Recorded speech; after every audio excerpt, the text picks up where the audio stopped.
काल जो हल्ला झाला, भयाड हल्ला झाला, तो अतिशय वेदनादायक आणि एक धक्का लागणारा हल्ला त्या ठिकाणी आहे.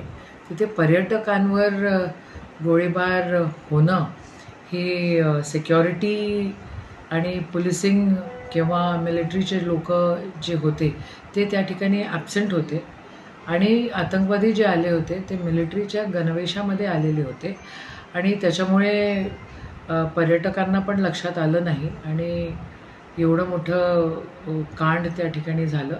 खरं 370 नोटबंदी, आतंकवाद कमी करण्यासाठी या सगळ्या गोष्टींचं फेलियर इथं दिसतं आहे. अमरावतीतले आपले जवळपास 36च्या वर लोक तिथे आहेत आणि माझं त्यांच्यासोबत बोलणं झालं आहे. ते आता सुरक्षित आहेत.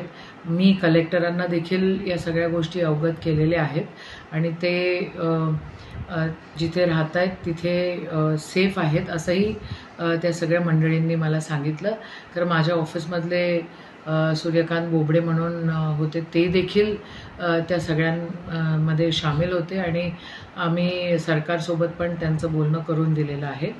ते येतीलच, पण ह्या सगळ्या गोष्टी याच्यामध्ये धर्मभेद आणि जातीभेद न आणता जो टेररिस्ट असतो त्याची जात टेररिझमच असते, त्याची जात दुसरी कोणची नसते आणि टेररिझम संपण्यासाठी जे काय करायला पाहिजे ते करायलाच पाहिजे. आम्ही सरकारसोबत आहे. इथे वादविवादाचा विषय नाही आहे आणि कोणी याच्यामध्ये जातीभेद करू नये अशी पण विनंती आहे. पण जे काय झालं ते धक्कादायक झालेलं आहे आणि याचा मोठा चटका सगळ्यांना लागलेला आहे.